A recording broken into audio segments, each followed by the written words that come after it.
Hello दोस्तों, स्वागत है आपका एक बार से फिर हमारे YouTube channel SK online centre में। आज हम बात करेंगे एसबीआई यानी स्टेट बैंक ऑफ इंडिया, जिसके अंतर्गत आप जो है सर्कल बेस्ड ऑफिसर के लिए कैसे ऑनलाइन आवेदन करेंगे, क्या क्या आपको डॉक्यूमेंट लगेगा, सब कुछ इस वीडियो में जानने वाले हैं। तो चलिए बिना किसी देरी के शुरू करते हैं।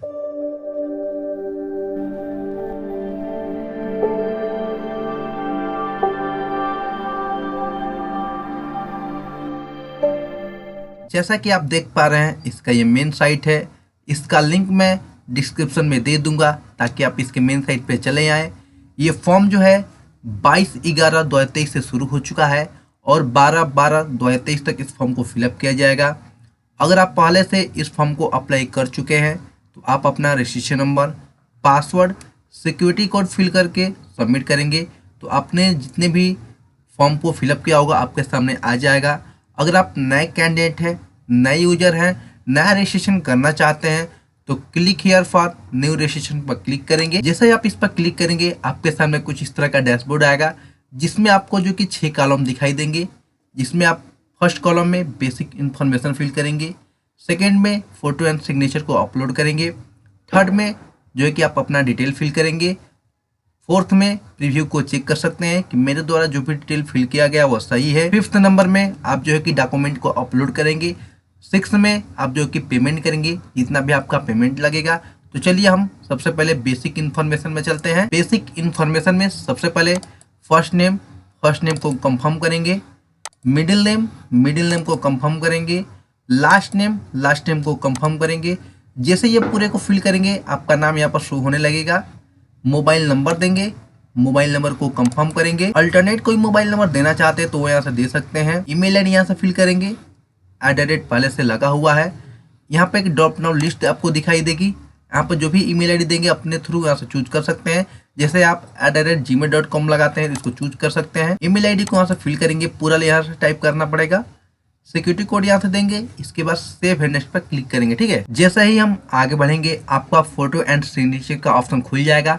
आपका रजिस्ट्रेशन नंबर और पासवर्ड आपको यहाँ से शो करेगा। आप यहाँ पर चूज फाइल पे जाके जहाँ भी आपने फोटो रखा हुआ है इसको अपलोड कर सकते हैं। इसको कंफर्म करेंगे कि आप ही का फोटो है, फिर से सिग्नेचर उसी को अपलोड करेंगे, उसी प्रकार सिग्नेचर को कंफर्म करेंगे। इसके बाद नेक्स्ट पर क्लिक करेंगे। ठीक है, आप जैसे ही नेक्स्ट पर क्लिक करके आगे बढ़ेंगे आपको डिटेल का ऑप्शन दिखाई देगा। डिटेल में भी आपको 2 तरह का डिटेल फिल करना है। सबसे पहले आप बेसिक डिटेल फिल करेंगे, इसके बाद क्वालिफिकेशन, एक्सपीरियंस और लैंग्वेज का ऑप्शन दिखाई देगा। ठीक है, तो चलते हैं हम बेसिक डिटेल में। बेसिक डिटेल में सबसे पहले circle you want to apply for, आप कहाँ से अप्लाई करना चाहते हैं। जैसे मैं लखनऊ के लिए ऑनलाइन करना चाहता हूँ तो लखनऊ चूज करेंगे, आपका जो भी हो यहाँ से चूज कर सकते हैं। इसके बाद लोकल लैंग्वेज ऑप्शनल है, अगर आप देना चाहते हो तो दे सकते हैं वरना इसको छोड़ सकते हैं। ठीक है, लेकिन ये मैंडेटरी आपको देना पड़ेगा। तो आपको हिंदी चाहिए, उर्दू, मुझे हिंदी आती है तो हिंदी चूज कर लेंगे। जैसे ही आप आगे बढ़ेंगे, इन्होंने इंग्लिश में लिखा हुआ है, मैं आपको हिंदी में पढ़ के बता देता हूँ। क्या आपके पास 10वीं या 12वीं कक्षा की मार्कशीट या प्रमाण पत्र है जो इस बात का सबूत है कि आपने स्थानीय भाषा चुनी है।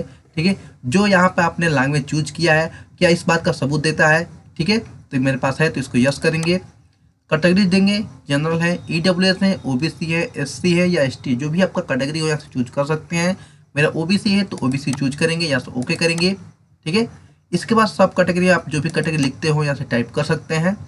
इसके बाद हम आगे बढ़ेंगे। इसके बाद जैसे ही आप आगे बढ़ेंगे, इन्होंने इंग्लिश में लिखा है, मैं आपको हिंदी में पढ़ के बता देता हूँ। मैं पुष्टि करता हूँ कि मेरे पास ओबीसी प्रमाण पत्र है। मैं सरकार द्वारा निर्धारित प्रारूप पर प्रस्तुत करूंगा। भारत में यदि साक्षात्कार के लिए बुलाया जाता है तो साक्षात्कार की तिथि तक 1/4/2023 की अवधि के दौरान नॉन क्रीमी लेयर खंड जारी किया जाएगा। ठीक है, आप इस पर क्लिक करेंगे। इसको यहाँ से कि आपको 40% की विकलांगता है, अगर है तो यस करिए वरना नो करिए। इसके बाद हम नीचे स्क्रॉल करके आएंगे, ये सब कुछ आपका नो रहेगा। इसके बाद यहाँ पर इंग्लिश में लिखा है, मैं आपको हिंदी में पढ़ के बता देता हूँ। क्या आप विशिष्ट विकलांगता वाले व्यक्ति हैं जो RPWD अधिनियम 2016 की धारा 2S की परिभाषा के अंतर्गत आते हैं, लेकिन RPWBD अधिनियम 2016 की धारा 2R के परिभाषा के अंतर्गत कवर नहीं है, अर्थात 40% से कम विकलांगता वाले व्यक्ति और लिखने में कठिनाई हो रही है और ऐसा कुछ है तो यस करिए वरना नो करिए। इसके बाद हम नीचे आएंगे, तो आप किस रिलीजन से बिलोंग करते हैं उसको चूज करेंगे, बुद्धिस्ट, क्रिश्चियन, हिंदू। अगर हिंदू है तो हिंदू चूज करिए, मुस्लिम है तो मुस्लिम चूज करिए। क्या आप माइनॉरिटी कम्युनिटी से बिलोंग करते हैं तो ये अगर अगर करते हैं तो यस करिए वरना नो करिए। ठीक है। क्या आप एक सर्विसमैन हैं, अगर हैं तो यस करिए वरना नो करिए। ठीक है। इसके बाद हम आगे बढ़ेंगे। जैसे आप आगे बढ़ेंगे यहाँ पर इंग्लिश में लिखा हुआ है, मैं आपको हिंदी में एक एक करके बता देता हूँ। क्या आप अनुसूचित वाणिज्य बैंक की सहायता कंपनी के साथ काम कर रहे हैं, और कर रहे हैं तो यस करिए वरना नो करिए। क्या आप पहले से ही एसबीआई में लिपिक या पर्यवेक्षी सवर्ग में कार्य हैं या अनुबंध के आधार पर कार्य कर्मचारी हैं, अगर है तो यस करिए वरना नो करिए। ठीक है। क्या आप पहले भारतीय स्टेट बैंक या एसोसिएट बैंक में कार्यरत थे या कर्मचारी पहले एसबीआई के अनुबंध के आधार पर लगे थे और अधिकारी सवर्ग में बैंक से इस्तीफा दे दिया था या निकाला था, अगर ऐसा कुछ है तो यस या नो यहाँ से करेंगे। ठीक है। इसके बाद आगे बढ़ेंगे। तो क्या आप पहले भारतीय स्टेट बैंक में कार्यरत थे और आपने लिपिक सवर्ग में बैंकिंग से इस्तीफा दे दिया था, अगर दिया था तो यस करिए वरना नो करिए। क्या चरित्र एवं पूर्ववृत्त नैतिक अधमता के संबंध में प्रतिकूल रिपोर्ट है, अगर है तो यस करिए वरना नो करिए। क्या आपके पास ऋण या क्रेडिट कार्ड की बकाया राशि के पूर्व भुगतान में चूक का रिकॉर्ड है, और या किसी नाम का CIBIL या अन्य बाहरी एजेंसी की प्रतिकूल रिपोर्ट है, अगर ऐसा कुछ है तो यस करिए वरना नो करिए। राज्य या केंद्र शासित प्रदेश जहां परीक्षा केंद्र है, जहां आप देना चाहते हैं उसको चूज करिए। जैसे मैं उत्तर प्रदेश यहाँ से चूज करता हूँ जहां आप एग्जाम देना चाहते हैं। इसके बाद आपको स्टेट कोड दिखाई देगा, एग्जाम सेंटर चूज करेंगे कहाँ आप देना चाहते हैं। जैसे मैं बनारस देना चाहता हूँ, आपका शहर से जो भी नजदीक हो यहाँ से दे सकते हैं। मैं परीक्षा के लिए उपस्थित होते समय निम्नलिखित आईडी लाने का इरादा रखता हूँ, जैसे इस पर टिक करेंगे। इसके बाद आईडी प्रूफ को यहाँ से जो कि देंगे, passport, Aadhaar card, PAN card, driving licence, voter ID, जो भी आप ले जाना चाहते हैं इसको चूज कर सकते हैं। जैसे मैं आधार कार्ड देता हूँ तो आधार कार्ड यहाँ से कंफर्म करेंगे, आईडी का नंबर यहाँ से फिल करेंगे। इसके बाद आगे बढ़ेंगे तो डेट ऑफ बर्थ यहाँ से फिल करेंगे, जो भी आपका डेट ऑफ बर्थ हो। जेंडर चूज करेंगे, क्या आप जुड़वा भाई या बहन है, अगर है तो यस करिए वरना नो करिए। इसके बाद आगे बढ़ेंगे तो मैरिटल स्टेटस यहाँ से देंगे, अनमैरिड है या मैरिड है, जो भी आपका राय यहाँ से दे सकते हैं। फादर का फर्स्ट नेम देंगे, फादर का मिडिल नेम देंगे, फादर का लास्ट नेम यहाँ से फिल करेंगे। माता का जो कि फर्स्ट नेम, माता का मिडिल नेम, माता का जो कि लास्ट नेम यहाँ से फिल करेंगे। ठीक है। इसके बाद आगे बढ़ेंगे। ठीक है। तो कॉरस्पेंडिंग एड्रेस में जो भी आपका एड्रेस 1, एड्रेस 2, एड्रेस 3 यहाँ से दिया हो आप फिल कर सकते हैं। डिस्ट्रिक्ट नेम यहाँ से देंगे, स्टेट चूज करेंगे किस स्टेट से फॉर्म को फिलअप कर रहे हैं। पिन कोड यहाँ से देंगे, अगर आपका कॉरस्पेंडिंग एड्रेस और आपका जो कि परमानेंट एड्रेस अगर आपका सेम है तो इसको टिक करिए, और अलग अलग है तो अलग अलग इसको फिल कर सकते हैं। ठीक है। आगे बढ़ेंगे तो चूज द एड्रेस आप GST इनवाइस आप कहाँ देना चाहते हैं। कॉरस्पेंडिंग एड्रेस, आपका परमानेंट एड्रेस, जो भी आप देना चाहते हैं इसको चूज कर सकते हैं। आप देख पा रहे हैं 750 मेरा पेमेंट दिखा रहा है। इसके बाद सेव नेक्स्ट पर क्लिक करेंगे। ठीक है। जैसे ही हम आगे बढ़ेंगे आपका क्वालिफिकेशन, एक्सपीरियंस और लैंग्वेज का ऑप्शन खुल जाएगा। तो एजुकेशन क्वालिफिकेशन में आप ग्रेजुएशन या उसके समक्ष जो भी डिग्री हो आप यहाँ से दे सकते हैं। तो डिग्री में आपने क्या किया है, आर्ट, साइंस, कॉमर्स, एग्रीकल्चर, जो भी आपने किया इसको चूज करेंगे। जैसे मेरा आर्ट है तो आर्ट चूज करेंगे, कॉलेज का नाम यहाँ से फिल करेंगे, यूनिवर्सिटी का नाम यहाँ से फिल करेंगे, डेट ऑफ पासिंग यहाँ से चूज करेंगे, कितना % था उसमें वो यहाँ से चूज करेंगे। ठीक है। इसके बाद ग्रेड यहाँ से देंगे, फर्स्ट, सेकंड या थर्ड या पास, जो भी आपका रहा है वो यहाँ से दे सकते हैं। इसके बाद IDD यानी इंटीग्रेटेड डुअल डिग्री अगर आपके पास है तो इसको चूज कर सकते हैं, अगर नहीं है तो इसको छोड़ सकते हैं। ठीक है। उसी प्रकार इसको भी फिल करेंगे। पोस्ट ग्रेजुएशन की यहाँ से डिग्री दे सकते हैं, पोस्ट ग्रेजुएशन आपने किया हुआ है। नेम यूनिवर्सिटी के नाम यहाँ से फिल कर सकते हैं। पासिंग ईयर देंगे, मार्क्स % कितना था वो यहाँ से देंगे, ग्रेड यहाँ से चूज करेंगे। ठीक है। अगर कोई प्रोफेशनल क्वालिफिकेशन है तो वो यहाँ से चूज कर सकते हैं, अदर कोई डिग्री है तो वो यहाँ से दे सकते हैं। ठीक है। इसके बाद हम आगे बढ़ेंगे। जैसे ही आप आगे बढ़ेंगे आपको यहाँ से एक ऑप्शन दिखाई देगा, क्या आपके पास भारतीय रिजर्व बैंक की दूसरी अनुसूची में सूचीबद्ध किसी अनुसूचित वाणिज्य बैंक या किसी क्षेत्रीय ग्रामीण बैंक में एक अधिकारी के रूप में 31/10/2023 तक न्यूनतम 2 वर्ष का अनुभव, आवश्यक शैक्षणिक योग्यता अनुभव के बाद है, अगर ऐसा कुछ है तो यस करिए वरना नो करिए। ठीक है। मेरे पास नहीं है तो सीधे नो कर लेंगे। अगर आप प्रेजेंट टाइम में वर्किंग है तो यस करिए वरना नो करिए। ठीक है। इसके बाद हम आगे बढ़ेंगे। जैसे आगे बढ़ेंगे आपको अदर डिटेल का ऑप्शन दिखाई देगा। अदर डिटेल यहाँ पर इंग्लिश में लिखा है, मैं आपको हिंदी में पढ़ के बता देता हूँ।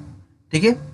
क्या आप परीक्षा पूर्व प्रशिक्षण SC ST OBC धार्मिक अल्पसंख्यक समुदाय लेने के इच्छुक हैं? अगर हैं तो यस करिए, वरना नो करिए। ठीक है। इसके बाद अगर जैसे ही आप यस करेंगे, आपको यहाँ से जो कि स्टेट चूज करना पड़ेगा, किस स्टेट में आप लेना चाहते हैं। आपको कोड दिखाई देगा। इसके बाद जो कि यहाँ पर सिटी चूज करेंगे। जैसे मैं बनारस लेना चाहता हूँ तो बनारस चूज करेंगे, अगर नहीं लेना चाहते तो सीधे नो कर लेंगे। ठीक है। इसके बाद आगे बढ़ेंगे तो लिस्ट ऑफ लैंग्वेज नो, कौन से आप लैंग्वेज जानते हैं। जैसे हिंदी पहले से दिया हुआ है तो आपको पढ़ना आता है, लिखना आता है और बोलना आता है। ठीक है, ये तीनों आता है। अगर कोई अदर लैंग्वेज आती है, जैसे इंग्लिश में आपको बोलना आता है, पढ़ना आता है, लिखना आता है तो टिक करिए। और कोई दो में से अगर कोई दो आता है, जैसे पढ़ना और बोलना आता है, लिखना नहीं आता है तो टिक अनटिक रहने देंगे। ठीक है। इसके बाद कोई अदर और लैंग्वेज आती है तो इसको टाइप करेंगे, उसी प्रकार इसको टिक करेंगे। इसके बाद सेव नेक्स्ट पर क्लिक करेंगे। ठीक है। जैसे ही आप आगे बढ़ेंगे, आपको यहाँ से अपना प्रीव्यू चेक करने का ऑप्शन खुल जाएगा। आपने जो भी डिटेल फिल किया है आपके सामने आ जाएगा, तो आप इसको अच्छे से मिला लेंगे कि मेरे द्वारा जो भी डिटेल फिल किया गया है वो सही है। इसके बाद नीचे स्क्रॉल करेंगे। हम जैसे ही नीचे स्क्रॉल करेंगे, आपको यहाँ से आई एग्री पर क्लिक करना है। सिक्योरिटी कोड यहाँ से फिल करेंगे। इसके बाद कंप्लीट रजिस्ट्रेशन फॉर्म पर क्लिक करेंगे। ठीक है। इसके बाद हम आगे बढ़ेंगे तो अपलोड पे चले आएंगे। अपलोड में सबसे पहले आप आईडी प्रूफ यहाँ से अपलोड करेंगे, जो आपका PDF फॉर्मेट में होना चाहिए।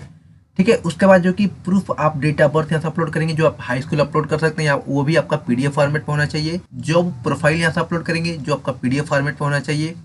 इसके बाद आगे बढ़ेंगे तो रिज्यूम यहाँ से अपलोड करेंगे। ठीक है, जो आपका PDF फॉर्मेट में होना चाहिए। एजुकेशनल सर्टिफिकेट यहाँ से अपलोड करेंगे, वो भी आपका PDF फॉर्मेट में होना चाहिए। एक्सपीरियंस सर्टिफिकेट यहाँ से अपलोड करेंगे, जो आपका PDF फॉर्मेट में होना चाहिए। फॉर्म 16 यहाँ से अपलोड करेंगे, जो आपका PDF फॉर्मेट में होना चाहिए। इसके बाद सिक्योरिटी पिन को फिल करेंगे। इसके बाद सेव नेक्स्ट पर क्लिक करेंगे। ठीक है। इसके बाद जैसे ही आप डॉक्यूमेंट को अपलोड करके आगे बढ़ेंगे, आपको यहाँ से अपना अमाउंट दिखाई देगा। इसके बाद सिक्योरिटी पिन को यहाँ से फिल करेंगे, जो भी आपका सिक्योरिटी पिन है। ठीक है। इसके बाद सबमिट पर क्लिक करेंगे। जैसे ही आप सबमिट पर क्लिक करेंगे, आपका फॉर्म सबमिट हो जाएगा। इसके बाद आपको पेमेंट का ऑप्शन खुलेगा। आप UPI, SBI, नेट बैंकिंग, जिस भी माध्यम से आप पेमेंट करना चाहते हैं, इसको पेमेंट कर लीजिएगा। तो चलिए इसको पेमेंट कर लेते हैं। पेमेंट करने के बाद चाहे तो आप वहीं से इसका प्रिंट आउट निकाल सकते हैं। आप यहाँ पर अपना registration number, password, security code fill करके सबमिट करेंगे, तो आप यहाँ से इसको फाइनल प्रिंट आउट या फ्यूचर रेफरेंस के लिए जो भी प्रिंट आउट निकलेगा आप निकाल कर रख सकते हैं। ठीक है। तो आपने देखा किस तरह से हमने स्टेट बैंक ऑफ इंडिया के लिए सर्किल बेस्ड ऑफिसर के लिए ऑनलाइन आवेदन किया। स्टेप बाय स्टेप आपको सारी जानकारी इस वीडियो में बताई गई। तो आशा है ये वीडियो आप सभी को अच्छा लगा होगा। तो लाइक करिए, कमेंट करिए और ज़्यादा से ज़्यादा लोगों को शेयर करिए, ताकि हमारे आने वाली वीडियो की न्यू नोटिफिकेशन आपको सबसे पहले प्राप्त हो सके। जय हिंद दोस्तों।